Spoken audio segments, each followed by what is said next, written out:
Welcome back to the Jet Press Podcast. My name is Justin Fried, and I'm joined, as always, by my good friend, Mike Luciano. Mike, it is sunny outside. We got July 4th coming up in a day. What's going on, man? How you doing? Well, I'm looking forward to the 4-day weekend. I don't think that's really a hot take there. I think everybody's looking forward to 5 day or 4-day weekend. I'm an idiot. 4 days. Sorry, my bad. Go on. What day is today, Justin? I forgot how to count. Today's Wednesday. When we film the Jet Press podcast every Wednesday at 3 p.m. Eastern. So I'm glad that you're tuning in, whether you're at work, maybe you took a day off to get on vacation, maybe head down to the beach with the kids, however you may be listening. We thank you for that. You can always find us on Apple Podcasts and Spotify, Overcast, wherever you get your podcasts. We are there. And we're on YouTube at the Jet Press. You can subscribe there. You can like the stream, which really helps boost us in that Google algorithm. You can also leave a good review on Apple Podcasts. That really helps too to get us up those charts. But now that that is out of the way, we got some Jets content for you because we got position rankings to talk about. We got mock drafts to talk about. In July, oh, you bet. The content machine never stops. And then we're going to continue our segment from last week where we drafted all-time teams. We are now drafting our all-time defense to go along with our all-time offense with visual aids. Yes. Now, we have figured out this newfangled doohickey that we call our streaming software. So let's still start off with some Jets praise because I feel like the last couple weeks have been a lot of why is the national media underrating or hating on the Jets with the Aaron Rodgers thing and Florio ranking them in the 20s as a team. Like, come on. Pro Football Focus, who I have been mighty critical of, to say the least, of their whole philosophy and the way that they sort of come out with their numerical grades. There are some problems.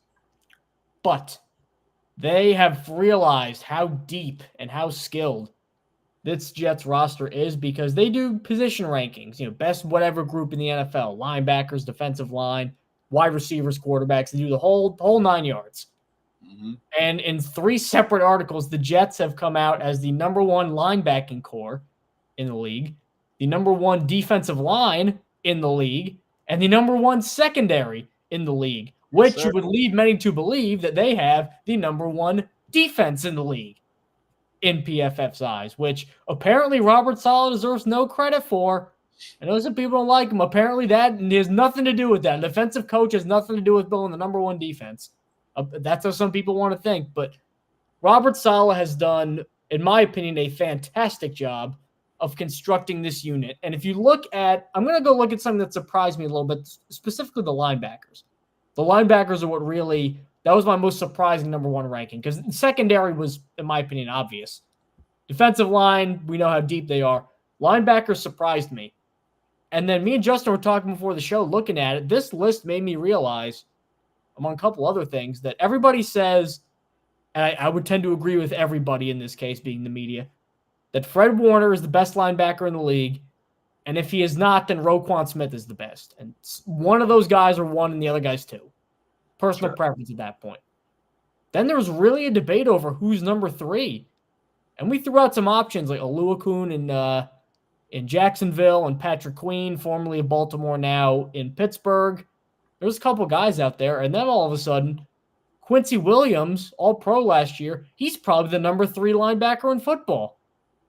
And the Jets have him alongside another guy in C.J. Mosley, who I certainly don't think is what he was at his prime in Baltimore, but is probably a top 12 linebacker in the league. 100%. Maybe even top 10. I'd say what an embarrassment of riches at this position, which is funny because a year ago even, or 2 years ago, this linebacking core was horrendous. I mean, think of all the names that went in and out of there. And I know Frankie Lou ended up being good later with Carolina, but all the Neville Hewitts and Blake Cashman, just all of them in and out, churning. And now here are the Jets all of a sudden with an elite unit. It really kind of blows my mind how quickly they got this good, especially Quincy Williams. Hey, never forget James Burgess, man. James Burgess led the Jets, I believe, in tackles in 2019 and then played like 3 games in the NFL after that or something like that. And that was it for him. Shout out. What was that good for? I got him nothing. What was that? That season got him nothing. That was good for nothing. No, well, that goes to show you tackles aren't the be-all, end-all. But yeah, man, it's wild to see this. And it's almost jarring on paper because PFF's doing all these position rankings. And they have 6 different position groups that they did. They did running back, wide receiver, O-line, D-line, linebacker, and secondary. The Jets have 3 of the 6 best position groups in the NFL, according to PFF, which is, I don't think there's another team actually that had multiple. Maybe I think the Niners were there for running back and wide receiver. And they were close on a couple other ones. They were definitely. They were not number one. I don't know if I'd say the Niners are the best receiving core either, but yeah, it's wild. I don't know if there's ever been a time, like, and you'd have to look back on this, in the PFF era that they have graded one team as having the best position group on every single facet of the defense going into a season. Obviously, PFF is not everything. This isn't to say that the Jets are going to have the best defense of all time, that this would imply, but it is to say that the Jets probably have a good case to be the best defense in the NFL. I don't think you can make a good argument that they don't have the best secondary in the NFL. I think it's definitely the corners. Obviously, they have the best cornerback trio. Sauce Gardner is the number 1 corner in the NFL. Michael Carter is a top 3 slot corner, and DJ Reed is probably a top 12-ish cornerback just overall in the league. Their safeties are obviously a work in progress. We'll see what they got there. If they're weak in one position group, it's that. But it really doesn't matter when you have all pros at linebacker, all pros in defensive line, and obviously all pros at cornerback. And yeah, dude, like we were talking about the linebackers before this. If Patrick Queen had stayed in Baltimore, it would probably be Queen and Roquan Smith being the best linebacker duo. But now that he's gone to Pittsburgh, I don't know. If Dre Greenlaw was healthy, I mentioned him before the show, but he might not play this year. He's coming off the Achilles injury. I don't know. I don't think there's another team up there that can really match the Jets. The Bills have a really good duo with Matt Milano and Terrell Bernard. I think the Bears, you can make a case. But it's probably the Jets. Like it's probably the Jets. And I think I'm higher on Mosley than you are. Like I think CJ Mosley is firmly a top 10 linebacker after the last 2 seasons that he's had. The Jets last season, and again, PFF is not everything. CJ Mosley and Quincy Williams had the number 1 and number 2 highest graded PFF coverage grades amongst all linebackers. That's insane. Like that's completely absurd. So if you combine that with their corners and then the fact that they have one of the best pass rushes in the NFL, and I think this D-line got worse in the offseason, and they're still probably the best D-line in the NFL. It's crazy, man. There is a very, very, very valid argument that the Jets are the best defense in the NFL going into next year. And it's at the point where you just hope for competent offensive play, and you would hope with Aaron Rodgers back, there's no reason they shouldn't at least have competent offensive play. But I mean, look at the other defenses that were regarded as elite last year. Cleveland fell off hard at the end of the year. Baltimore still going to be good, but they lost so many pieces. Yep. Jadeveon Clowney, Geno Stone. They lost a lot of guys, didn't really replace all of them. San Francisco, again, playoffs, looked vulnerable, and some of their guys are hurt. So I think that, honestly, you may have to knock the Jets off. Like I don't know if I'd put them at 1, but I would not argue with you if you did. And the thing is, that's bound to happen. Like that, I feel like some Jets fans don't understand that about, at least with the modern NFL. Like you're not going to pitch a shutout every single game. Like there are going to be games where the defense, they might, they let up a couple of drives later in the game. Damn, I wish Buffalo game. Every single defense in the NFL does that. And I see so many Jets fans be like, the Jets defense can't be best in the NFL because of this one drive, because of this one game. It's like, we're looking at the overall average here. And every defense in the NFL is doing that. This isn't the 1970s, the 1980s, right? Like you're going to have the Jaguars put up, I believe, almost over 30 points on the 2000 Ravens. Right. Like it happens sometimes. And the 2000 Ravens are maybe the best defense in NFL history. It happens sometimes. It's going to happen, especially when your offense is as bad as the Jets was last year. Looking at the ranking, it's funny because for those 3 that we mentioned, linebacker, defensive line, secondary, number 2 on each of them was San Francisco. Yeah. San Francisco was number 2 on either of them. And looking at these lists, I really don't see a ton of, like Philadelphia at number 3, I think you can make a case in the defensive line. Yeah, their secondary's dropped off big time though. That front 4 is still really good. Then Detroit and Cleveland 4 or 5. I'd still take the Jets over Detroit and Cleveland. I might take the Eagles D-line over the Jets. It's just ignoring coaching, ignoring scheme, just players overall. Quinnen is a big difference maker there because I don't think the Eagles have anybody Jalen Carter's great, but I don't think they have anybody right now that is as good as Quinnen Williams. And Fletcher Cox just retired. Fletcher Cox just retired as well. But they're so deep. Like their depth is insane. And especially if Jordan Davis starts taking that year 3 leap and he becomes like Jordan Davis, then that one you actually got an argument there. And then if you go to linebackers, San Francisco number 2, Chicago number 3, TJ Edwards, Jermaine Edmonds. Yep. They're paying That a would have lot been of ranked like 22nd a year ago. Now it's 3. They both had good years. And then oddly enough, New England and the Giants, 4 or 5. Ooh, Bobby Okereke, however you pronounce his name. I think it's Okereke. Okereke? Wait, why am I blanking? Who's their other linebacker of the Giants? Okereke and who? That's a fantastic question because I'm blanking too. Who the hell is their other? Because Okereke was very good last year. He was. Who we threw? All right, Micah McFadden, Micah McFadden wasn't bad last year. Micah McFadden, yeah, he's okay. I thought he was the backup. No, according to our lads at least, that is yeah. Isaiah Simmons, who is one of those guys, like the idea of Isaiah Simmons has always been, I think, better than the player Isaiah Simmons. I don't know who they're even including in linebacker duo there. I have no idea because unless you're saying Kayvon Thibodeau, who's not a linebacker. McFadden, who came in at number 46 overall, so that means you have a top 5 defense. You know, who's the number 13 and 30 and 46? That means you have the top 5 linebacker duo. Who's the Saints? How that makes any sense? Who's the Saints' other linebacker? Because Demario Davis is still balling. He's still Mario Davis is still balling again. Left the Jet, still balling. Oh, Pete Werner, Willie Gay, yeah. It's so rare to have 2 great linebackers right now. Like it's such a volatile position. That and cornerback are like, I feel like the 2 positions where it's just so much fluctuation in the top rankings by year. I mean, look at Quincy Williams. Quincy Williams last year or before last year was I would say a below average starter at best is probably what I would have ranked him. And now I'll happily take the L on that contract. I thought that was a horrible contract. Absolutely. And now it looks like one of the best deals on the roster. And they're really glad they got him on that deal. Maybe the best deal. And then if you look at the secondary, Jets, San Francisco, Buffalo number 3, probably a little high for them. Yeah. Baltimore 4, they should be higher. Miami 5. I don't know about that. I think they're better than they were, but I don't know about 5. They're taking the loss of Xavier Howard as a good thing, which is probably true. Which is not too far off considering his play and what he's done recently. So. I see why they're putting the Bills that high. Rasul Douglas was low-key one of the best corners in the NFL last year, which is a guy that came out of absolutely nowhere. And then Teron Johnson, look, I love Michael Carter. I think Teron Johnson is a really good case to be the best slot corner in the NFL. I think it's probably one of those 2. Teron Johnson is an exceptional player. I'm only happy for him because he was that guy. If you've ever seen that video, yes, the guy at the gauntlet who got hit in the head with the ball, that's Teron Johnson. Yes, he got hit in the face with the what is the name of that drill? The gauntlet is just the gauntlet. Yeah, and he looked the wrong way. And I don't know how that helps you evaluate cornerbacks because you're never going to do that ever in a game. But I have no idea.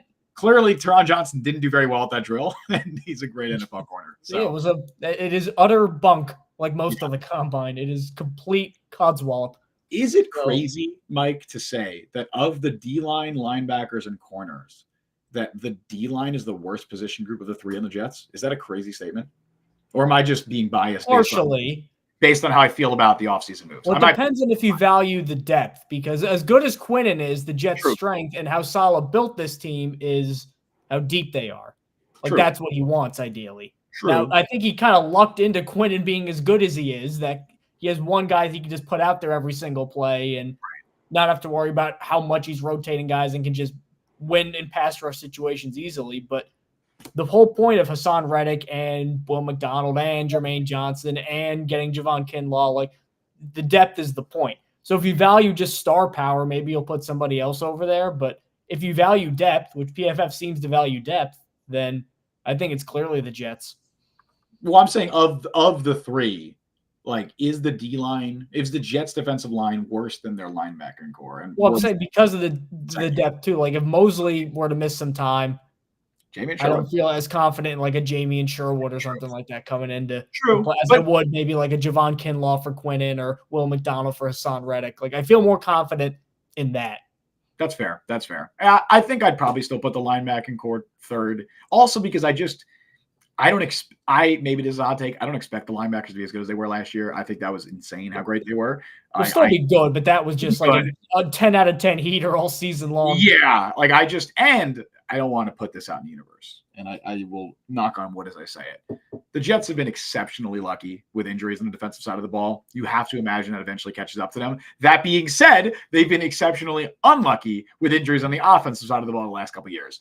So maybe we get a little bit of the universe balancing out. Maybe they don't play 14 different offensive linemen this year. That would Or be it's the Jets and it just never balances out. So, or it's the Jets and just the entire team gets hurt. But by the way, I want to add, going off about Jets' bad luck. Did you see that clip going around Twitter today about the Jets losing to the Broncos during the Lou Holtz season?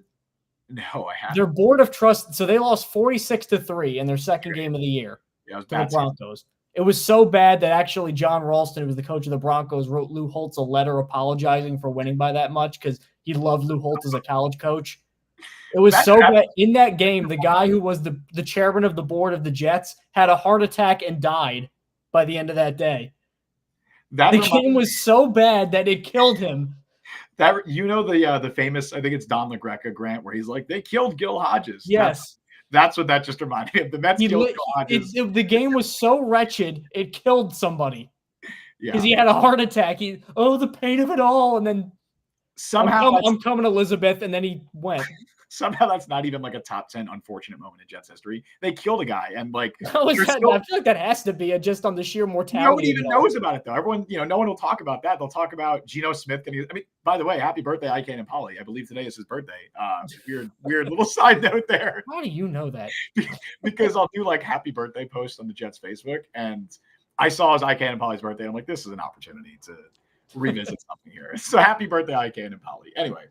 Moving away from the macabre, we will go to a 2025 mock draft, which at this stage in the process is, to use a phrase from earlier in the show, utter bunk.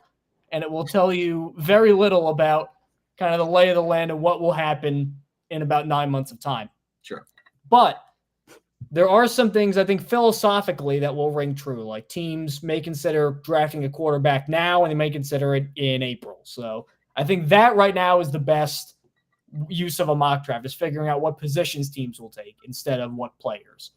So the Jets, using ESPN's latest mock draft from Matt Miller, now they rank based on what they call their football power index, which is a bunch of random formulas jumbled together and it vomits out a number. And they had the Jets as picking 20th. That's where this machination of formulas ended up with the Jets. 20th, which that'd be good because that means the Jets made the playoffs and broke the streak. Yay. Yeah. Now at 20, they are taking a quarterback, specifically Riley Leonard, who was at Duke last year and he transferred to Notre Dame. So he's going to be a Gold Domer this year.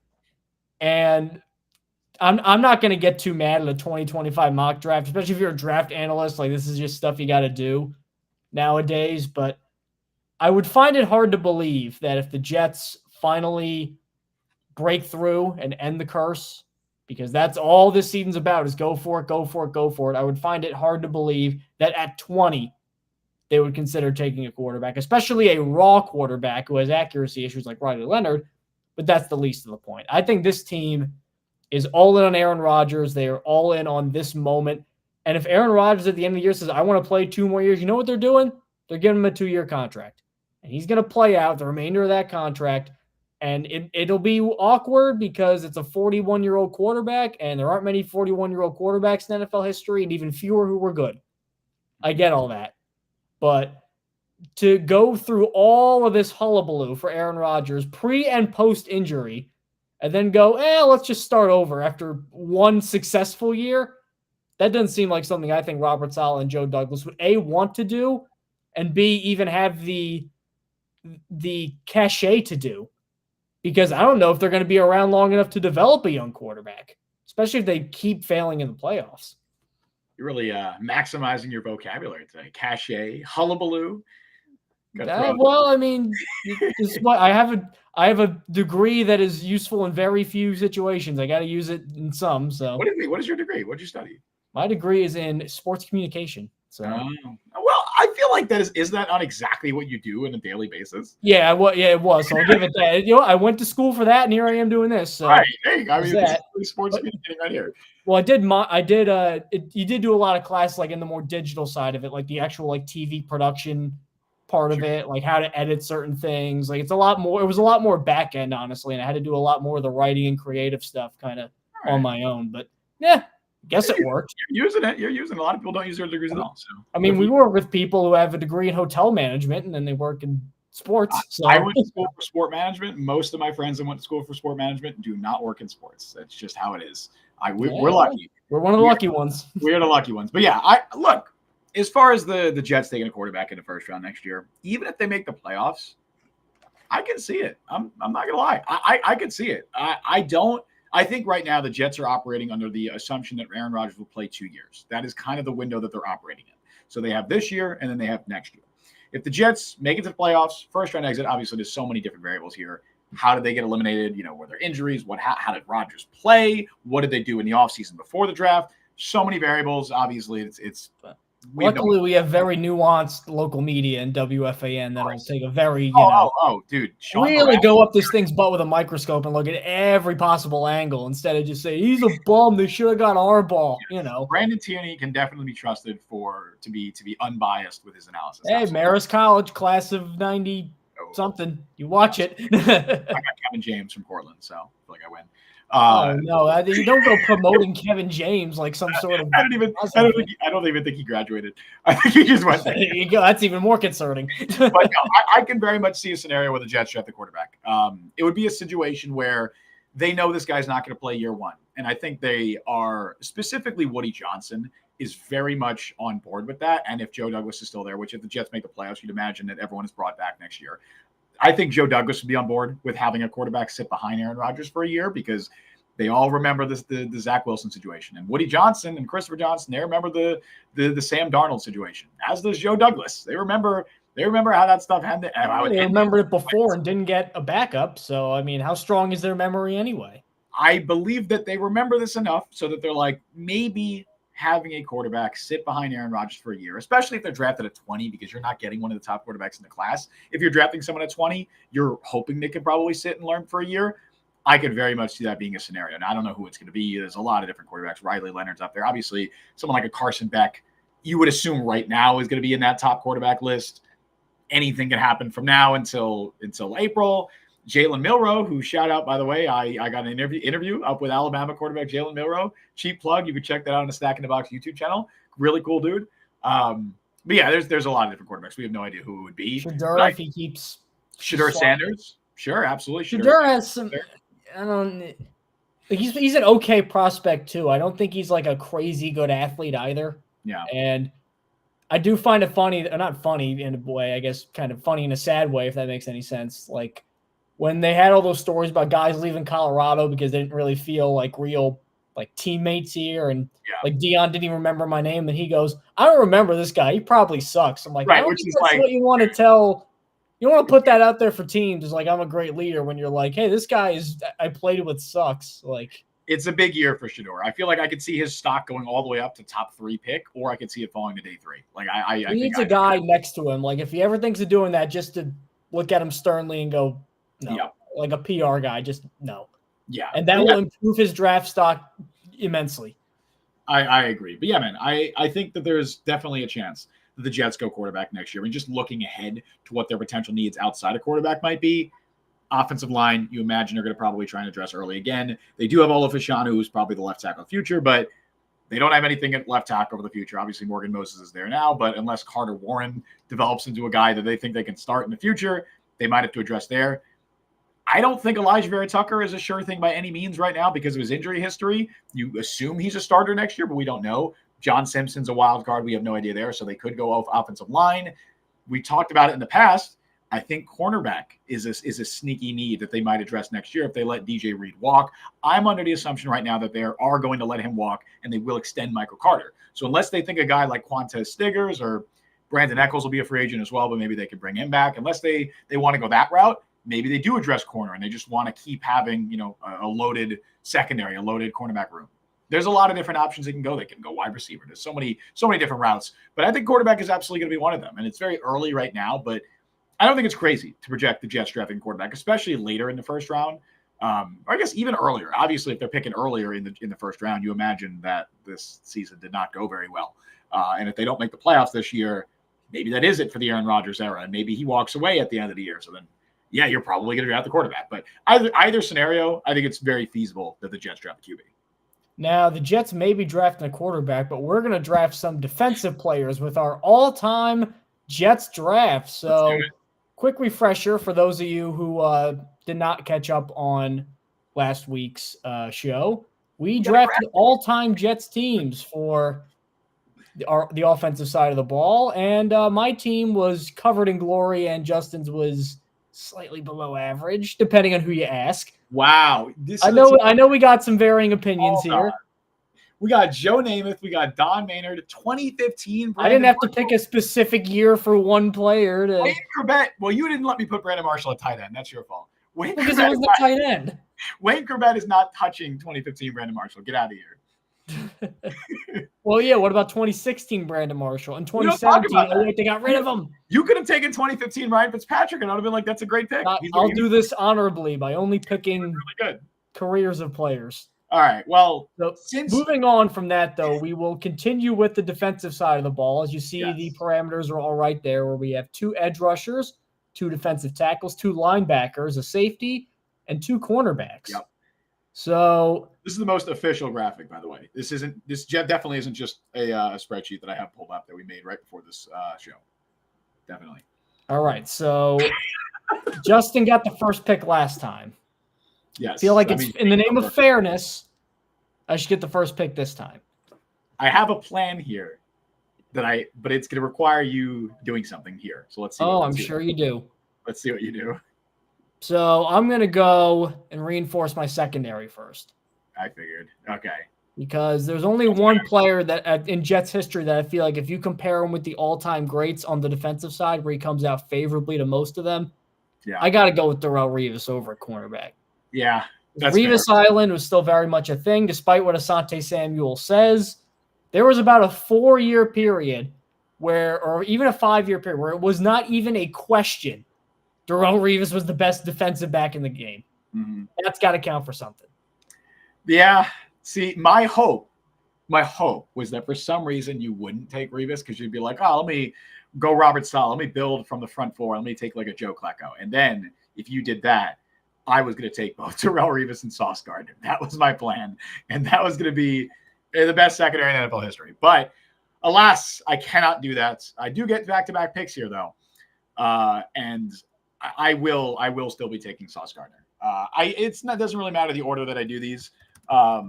Sauce at 2. I think that Sauce Gardner, through the first 2 years of his career, is, and I don't say this lightly, he's on pace to be the best cornerback in NFL history. Who knows if he'll end up keeping up that pace? He probably won't. But no cornerback in NFL history has ever been first-team All-Pro through the first 2 years of their career. At his peak, Sauce Gardner is already had one of the best peaks of any Jets player ever. And it, for most teams, would be the best peak of any cornerback ever. They just happen to have Darrelle Revis, who at his peak was probably the best corner ever. That 2009 season from Darrelle Revis, probably the best season by a cornerback that we've ever seen. But give me Sauce Gardner. Give me the first-team All-Pro back-to-back years to start his career. And then I feel like there's one other player here who is certified All-Pro every single year or, at his peak, who is a Hall of Famer now, finally. Give me Joe Klecko. We're taking Joe Klecko on the defensive line. This is a guy who made the Pro Bowl at 3 different positions, essentially, if you want to include DN, D-tackle, nose tackle. He did it all. A guy who, in a lot of ways, revolutionized the defensive line position in the NFL. Joe Klecko and Sauce Gardner is actually ridiculous, and I don't even care what else you take here. I think I already won. So that's really? That's all. Let's just see. I'm going to go and lean on somebody else for this next pick because those viewers who may know, I have a younger brother. His name is Dominic. He is 8 years old. He is a big Lions fan, but he also likes the Jets, and he collects football cards. And he gave me a card because he knows I like the Jets of the guy I'm picking next, Mark Gastineau. Mark Gastineau, who he's had some problems. We all know what he did off the field, but for a 4 or 5 year period, I mentioned this to Justin earlier in the show, probably the best pass rusher in the league.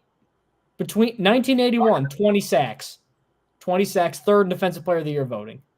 82 strike shortened season, 6 and 9 games, 83, 84, 19 and 22, both of which led the league, latter of which was the record until Michael Strahan got gifted it by Brett Favre falling down to break the record. So I know TJ Watt got it since, but that was the record for however long.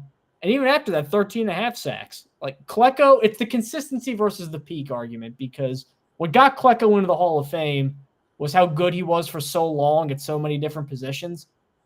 But I think if you were asked pretty much anybody on the Jets and who played against them, who was better in the moment, Joe Klecko or Mark Gastineau, I feel like everybody would say Mark Gastineau.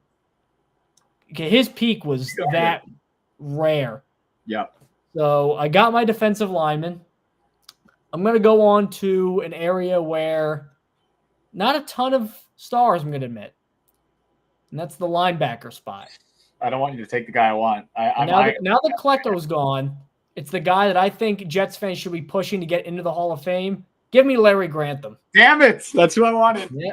Larry Grantham. Did you know, Justin, that Larry Grantham made 8 All-Pro teams in 9 years? Yes, that's why I wanted to take him. Five in a row, first-team All-Pro to begin his career. Shoot. And then he missed only 1 year after that, between 1960 and 1969. Probably the best New York Titans player ever. Yeah. And still has, if tackles are not an official stat, or they weren't when he played, I'm sure if they counted him up, he would be blowing everybody out of the water. So Larry Grantham, he's my linebacker. Damn it. Yeah, he was best player left available. I wanted him. My plan was to take. Your confidence is shaking. Where was this a minute ago? Yeah, I'm still confident. You know why I'm still confident? Because I'm going to double up on the defensive line right here and give me a guy who I think right now at his peak is already the second best defensive tackle in Jets history. Give me Quinn Williams. Joe Klecko and Quinn Williams next to each other is ridiculous. There's a couple other guys you can consider there, and I think you still have some good players. More so, I probably 3-4 ends. You can dip back into the sack exchange if you want to as well. But I think Joe Klecko and Quinn Williams with Sauce Gardner, you're just adding Joe Klecko to the current Jets defense, and that's just not fair. So give me Quinn Williams as well, another All-Pro. And now I have an interesting decision because I wanted to take Larry Grantham. That was my plan there. So I could go. What do I do here? Do I favor? Don't ask me for help. You're on your own here. I'm talking out loud. I'm talking through my process. Do I favor longevity or do I favor peak? That is the question. And I think if we're basing this off of how I went about last week's draft, I went based on peak. And so I think I'm going to do that again. And I don't want to be like a recency bias merchant because there's some other really good players. And I was about to take Larry Grantham. But I'm going to take my first edge rusher because I don't think there's a lot of great ones there. And I'm going to take John Abraham. Give me John Abraham. I think at his peak, John Abraham was probably the second best edge rusher in Jets history. There's a couple other guys you consider who had more longevity. But I believe John Abraham did Gastineau make first team All-Pro? He probably did, right? Yes, he did. So Abraham might be the only other Jets edge rusher to make first team All-Pro unless this player did. Klecko did 1 year because he moved around. That was his big thing. He was All-Pro 3 positions. There is one other player who did it, but I'm not going to mention him just in case you want to take him. But give me John Abraham. So my D-line, I got Abraham, Klecko, and Quinnen. That's ridiculous. That's pretty good, building from the front. But I'm feeling good. It's going to be easy to throw on you if you don't improve that linebacking core and that secondary. I think the linebackers, there's a few names in there that I have it on. After Larry Grantham, I think there's a few guys in a similar tier for me. I don't disagree necessarily. So let's say when I'm looking at this team, I'm looking at my secondary again. Okay. And I'm going to take a guy who is another guy that I don't think will get to the Hall of Fame, but I think he's close. He played most of his career with the Jets. It's Aaron Glenn. Yeah, It's Aaron Glenn, who's a hell of a defensive coordinator. I think he's probably going to be a head coach for sure. This next head coaching cycle. Aaron Glenn, 8 years with the Jets as the number 12 overall pick. Pretty solid. 24 interceptions, 3 Pro Bowls, Defensive Rookie of the Year, and then the freaking Texans had to get him in the expansion draft. And he was good there, but he just was in football hell with an expansion bad Texans team forever, and I think that kind of muddled some of his legacy. But Aaron Glenn could ball, man. And of course, he was on Rich Kotite's Jets, so that didn't help. But get Aaron Glenn on some good teams, man. Because when he was on Parcells, people took notice. And then I'm looking again. My defensive line is quite thin, especially on the interior. So I feel like I'm going to have to go on the interior. Yeah, you got nobody there right now. at some point.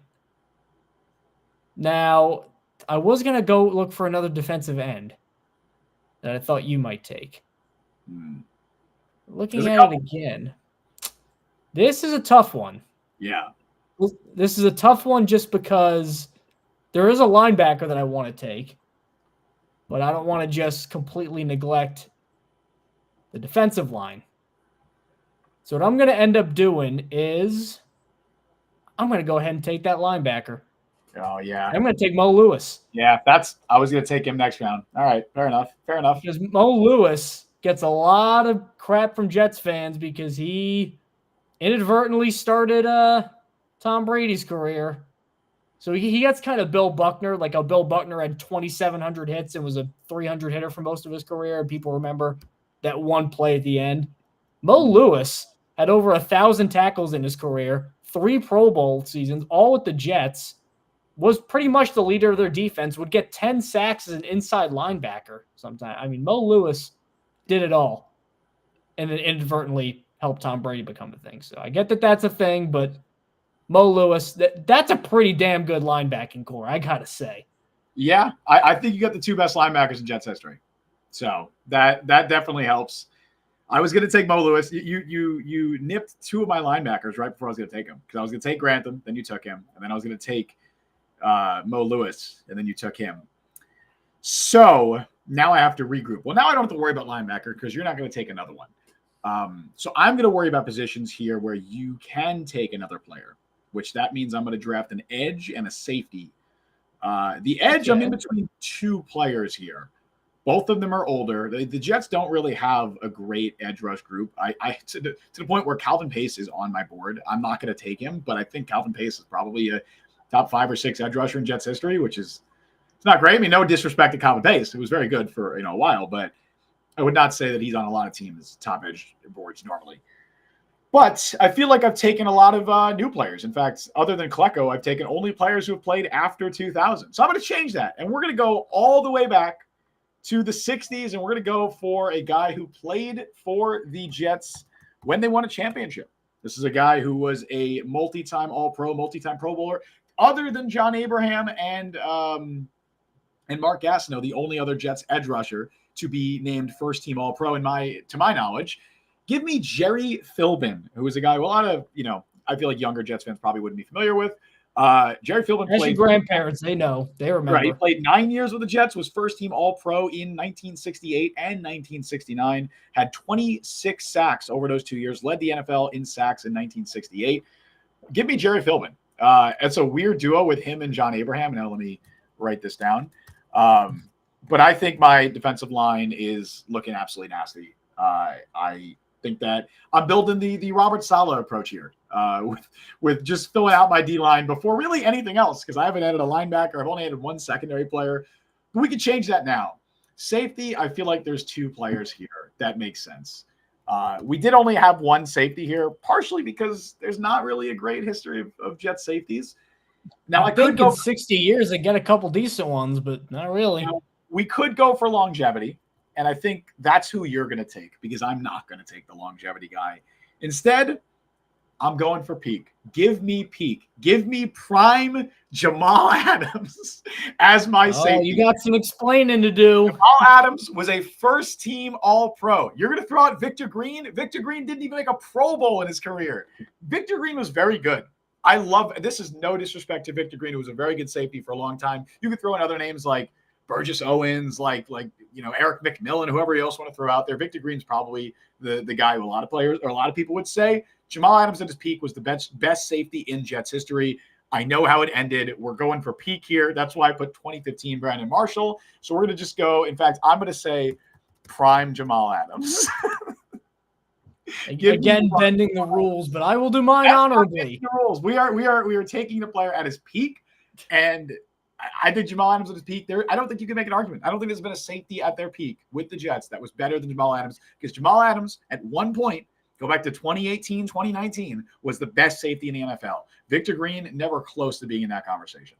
So give me Jamal Adams. The whole Blitz boy thing is really unfair, I think, to how good Jamal was. And dude, he was shocker. He didn't want to play for Adam Gase. How horrible. Injuries, a bad scheme, and unfortunately, you could argue a bad attitude have unfortunately ruined his career. But at his peak, man, there was literally nobody better. He was the best safety in the NFL at one point. So I'm going to go beef up my defensive line here. Yeah, I feel like you need to. A modern and an older player. I'm going to go modern first because I think he's better. Okay. But I'm going to get my other edge rusher, and I'm going to go with a guy who was pretty solid. Never really got the credit from a first-round pick and never blew up, but pretty solid player for a very long time. Sean Ellis. You're putting him on edge? On defensive line. You going edge or D-line with him? I'm going edge for Sean Ellis because he was an edge rusher. I guess. He played 3-4 end for a lot of it, too. He's like 290, no? Yeah, it's Muhammad Wilkerson stuff where he was, big, but he was a defensive end for all practical purposes. I'll allow it. Even though you didn't allow me to put Brandon Marshall tight end. Well, the next guy is kind of similar in that he kind of moved between, interior, outside anyway. Another older guy. I'm rebuilding the New York Sack Exchange with Marty Lyons. Yeah. I feel like Lyons would be more because Lyons was like 270 or 260, right? Well, yeah, but guys were just smaller back then. I guess that's true. Jerry Philbin's like 235, so whatever. I mean, yeah, what was Gastineau for crying out loud? And Gastineau was on enough steroids to kill a horse, and he was 266. That's great. So, all right, you got 2/4 of the sack exchange. I got one of the other ones. I don't know if Abdul Salam. You can't pick Abdul Salam. I can't. It's up to you. You can take Abdul Salam if you want. I can't take him. You'd have to take him. All right, I feel like it's about time I get my first linebacker, right? I don't have any linebackers. We're just going. We're not even prioritizing linebackers. Who cares? But I wanted Larry Grantham and I wanted Mo Lewis. Took him right before me. So I got to go with the next two guys probably on my list. The first one I'll take, give me Kyle Clifton. It's a guy who played for a long time in the NFL. I don't know if at his peak he was ever one of the best in the league, but he's a guy who always was a consistent leader in that Jets defense during some pretty bad times for the Jets too. Played there forever. I know I go for peak with a lot of these. This is definitely more of a longevity pick. Led the league in tackles on multiple occasions. Rock solid linebacker in the middle of that defense. Give me Kyle Clifton. And I'll save my last linebacker for the last pick because I'm deciding between a couple of players. So I'll go back to cornerback and I'll take my second corner. There's a few guys you can consider here. I will consider, I'm not going to take him, but I think Antonio Cromartie belongs to be considered in the conversation just for his peak. I think he was really good. But I think there's other guys who I'd probably still take ahead of him. You could throw in a DJ Reed. You could throw in a Michael Carter just by recency bias, but I'm not going to take either of them. If you had a slot corner here, probably just because the history of slot corners, it's not like been a position for a very long time. And who we throw in there, Buster Screen, Brian Poole, like it would be Michael Carter. But I'm going to take a guy who I think you can make a very good case is probably the fourth best corner in Jets history, which is why I'm going to take him. He's a two-time Pro Bowler, but he did not make either of those Pro Bowls with the Jets. Started his career with the Jets. Then he went over to Kansas City, which is probably where he played his best ball. But give me James Hasty, kind of an underrated, forgotten name in Jets history. Again, he wasn't on some very good Jets teams. Kind of left right before things started to turn around with the Parcells era. But yeah, give me James Hasty. I think he's a solid number 2 corner right alongside Sauce Gardner, who obviously right now is the best cornerback in the NFL. I feel like you did kind of take some of the surprise out of one of my picks because you're saying, well, it's obviously going to be this other guy. So let's just get the mystery out of the way with as to make my last two. The safety's Victor Green. Would you have taken Victor Green over Jamal Adams? Honestly, yeah.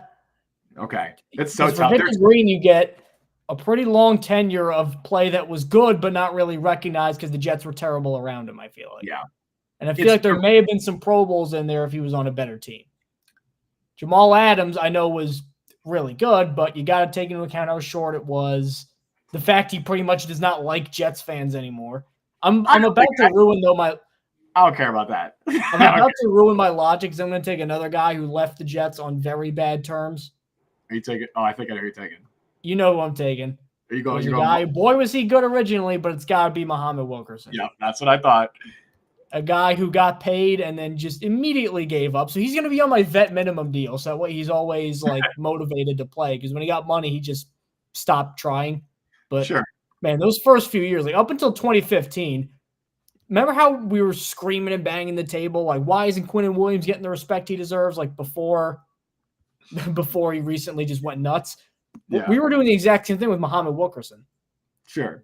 And now I know that he came literally. He got picked the year after they went to the AFC Championship game, and then that's kind of where the decline started. But wasn't his fault. No, he was great. It wasn't his fault, especially at his best. He was an All-Pro multiple times. Probably missed out on a couple Pro Bowls. He was good. He was really good, and I made sure to note that it was pre-extension Muhammad Wilkerson, because we all know what happened as soon as he got paid. Linebacker, he just stopped trying hard. He just gave up. Yeah. Linebacker's a really interesting one for me here, because there's a couple of guys who I think are they're very, very, very similar, like in the same exact tier for me. It's so tough. I'm literally just looking up their stats to see if I can think of anything that differentiates them for me. All right. I'll give a shout out to a linebacker who I was talking to my dad last week. He's probably, if he's watching this, he's gonna be like, oh yeah, he's mentioning it. Shout out to Lance Mel, because he was really good at his peak, but his longevity just wasn't there as long. So I can't put him there, but my dad will be happy I shouted him out. So there you go. So I think I'm in between two linebackers here. Although I will say also, CJ Mosley, he's not there yet. Give him if he has another couple of years of like really good play, I think he'll jump ahead of some of these guys. And you could already make the argument, because he was second team All-Pro with the Jets 2 years ago, and then he was really good last year. But I'm in between David Harris and Marvin Jones, and they have such similar careers, like remarkably. I know who I would take. This isn't a debate for me. I know. Really. Yeah. All right. Well, they both played 10 years with the Jets. Both of them were never one of the best players necessarily at their position. I would say they're probably in that top 10 category a couple of times. I'm going to take David Harris, because David Harris made an All-Pro team and Marvin Jones did not make an All-Pro team. And I think that David Harris was part of better defenses as well. He was part of those consecutive AFC Championship defenses, was an important part of those teams. I don't know if a lot of that defense is what it is without David Harris. And I just would feel bad if he went undrafted here, because he was one of my favorite Jets for a long time. Give me the hitman. Give me David Harris as Mr. Irrelevant, as the final pick in our all-time Jets offense and Jets defense draft. Do you know how many games he missed between 2008 and 2015? Was it any? Did he miss any? Ugats. None. Yeah, none. Exactly. Every day he was out there, just consistent. Every single day you knew what you were getting with David Harris. Yep. So that's who we got. For the audio listeners, we'll read off our teams really quick. So I'll read mine. We'll just go in position order. My edges are John Abraham and Jerry Philbin. D-line, Joe Klecko and Quinn Williams. Linebacker, Kyle Clifton and the hitman, David Harris. Corners, Sauce Gardner and James Hasty. And safety is prime Jamal Adams. Mike, who do you got? I got Mark Gastineau and Sean Ellis on the edge. I got Marty Lyons and pre-extension Muhammad Wilkerson on the defensive line. Larry Grantham and Mo Lewis, the linebackers. Darrell Rivas and Aaron Glenn, the corners. And Victor Green at safety. These are very interesting teams. Brian in chat brings up a good point here. He says, maybe it's cheating, but Demario Davis is a better player overall than Harris, just not with the Jets. That is true. But if Ronnie Lott played for the Jets too. I was going to say the exact same thing. I was going to be like that. I'll take Ronnie Lott as my safety if we're going that route. But that is fair. We could have put John Riggins on your offensive team. True. And the running back team. Well, yeah, John Riggins would go ahead of Freeman McNeil, and that's a shame, but he would if we're taking his. John Riggins. I mean, if we're doing that, Mike, give me Aaron Rodgers as my quarterback. That'd be great. Like, just find all the guys. Didn't Ed Reed play for the Jets for like 2 games? Ed Reed, he played for the Jets for a full season. Yeah, Ed Reed. That would be cut, didn't he? Maybe. I don't know if he made it through. I think he went to the Texans. That's where he went to. They traded him to the Texans. That's actually a great idea, though, for a future. We should 100% do that. Like, best all-time Jets team, just using any players that have ever played a game for the Jets. That is actually a really fun idea. Derek Mason on the receivers list. Derek Mason. Would Derek Mason even make it? Like, or would there not be other guys? The fact that there's a good chance he's probably the best receiver in the history of 2 different franchises, and he's Derek Mason. What's funny is the centers probably wouldn't change. It would probably just still be Mangold and Mawai. I don't think. Yeah, Jets have always had good interior offensive line play. It's a weird area of expertise. Tackle might change. I'm trying to think of who else would be there. I mean, well, Tyron Smith. Now, Tyron Smith. Yeah, Tyron Smith. So yeah, that's Tyron's both of them. So that is a great idea for a future draft that we got to do. But best guys who only played 1 season with the Jets. Well, just over. I mean, we could do that too. But you could just like best one-hit wonders in Jets history. There's so many of those. I mean, remember the 1 year Aaron Maben was pretty good. Remember that? Pretty good. I don't even think he was that good. I think he just had like 5 sacks. I mean, He had like 6 sacks. I don't know why I thought of that when I was thinking of best money wonders, but he was good. Pretty good. I mean, it was okay for a year. He didn't have a single sack in any other year of his career, and he had like 6 sacks with the Jets that year. So. Oh, what do you want, a cookie? 6 sacks. Wow. All right, man. Look, he's a teacher now, by the way. So. What was that? Aaron Maven's a teacher now. So. Oh, good for him. Good for Aaron Maven. Good for him. Remember that one year? He's not good at football, so he found his other calling. Remember that one year of Coney Ely, where Coney Ely just knocked down every pass at the line of scrimmage? I don't know why I'm thinking of these names now. We should do a whole show one time when we're like, remember this obscure Jet? What? Just like we're in a bar, just like, hey, remember this guy? Remember this guy? Like remember Chaz Shillings, Mike. Remember Chaz Shillings? Remember Sharon Peak? Yeah, like yes, Clemson legend Sharon Peak. I'm enjoying this. This is fun. Yeah, I just don't think it's like great audio content if it's just 2 guys listing random names for an hour. Totally not good content at all. We can get Chad involved. Chat can throw out the most obscure Jets names they can remember. Remember Caleb Schlotteriff, Mike? Do you know who that is? Okay. I got you. Let's go. Okay, you win. Hooray. You feel good about yourself or what? Did he ever play a game with? I think he started a game, Caleb Schlotteriff. Now I'm going off. He doesn't even know if he started a game. So he was that's the Packers. He was drafted to the Packers. How do you spell his name? There it is. Caleb Schlotteriff. Caleb Schlotteriff started 1 game with the 2011 Jets, and he played 12 total games with the Jets. I give me knowledge of the Jets from like 2009 to like current, and I probably know every player that played for the team at some point. We will pay you, listeners. Justin will pay his salary if you find some way to use that information he just gave you in your daily life. Remember Braden Bowman? I'm just gonna keep throwing out names. Oh, remember Will Tye? Remember Will Tye played for the Jets? All right. We're going off. Losing me here. Going off the rails. Let us know in the comments. Let us know in the replies, whatever. Which of us has the better team? We had the offense up there. We had the defense up there. You could just rewind a few minutes and see them both up there because we have the whole list up there. And hopefully we can use those presentation, like the visual aids more because, we got to, I don't know, we got to get better at that. We're still learning this podcasting thing. We've been doing this for over a year now. But yeah, man, that's it. I guess we'll be back here next week. I hope that everybody has a good 4th of July weekend. Mike, do you have any fun plans coming up this weekend? Not particularly. Sitting around. There's that. So okay. That's always fun. Yeah. Celebrate our freedom. Yeah.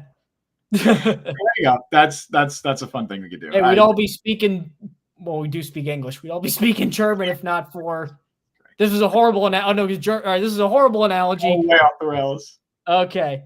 Go way. We'd all be speaking British right now if it weren't for these guys. Yes, absolutely. All right. Any final? I'd be having tea and going to the loo and watching telly if not for this. Going to my car's boot if not for these sacrifices. So remember America and remember the Jet Press podcast. We're on Apple Podcasts, Google Podcasts, Spotify, wherever you get your podcasts. We're there. And we're on YouTube at the Jet Press. That's where you can like and subscribe and do all that jazz. Justin, any final words before we sign off? I think you said it all right there. I think you went with the boot and the loo. I think you nailed it, man. We always go over when the Germans bomb Pearl Harbor. I've been watching Band of Brothers with my dad, and that's been nice, I guess. So I was quoting Animal House, so that was totally different. I know, but I was just throwing out another, I don't know. That's what you should do with your 4th of July. Watch Animal House. Sure. I've actually never seen it, but I've heard great things. It's good. I'm sure. Anyway, we always go off the rails at the end of the show. Thank you all for joining us on the show today. You can follow Mike on Twitter at @Mike Luciano. Follow me on Twitter at Justin T. Freed. Follow the Jet Press at the Jet Press. Download the Jet Press podcast wherever you get your podcast. Check us out on YouTube and TikTok. Subscribe, hit that notification bell. You guys know what to do. We stream live every Wednesday at 3 p.m. Eastern time. We'll be back here next week talking more things Jets. Thank you all for listening to Jet Press Podcast. I've been Justin Freed. That has been Mike Luciano. We'll see you guys next time. Happy 4th of July.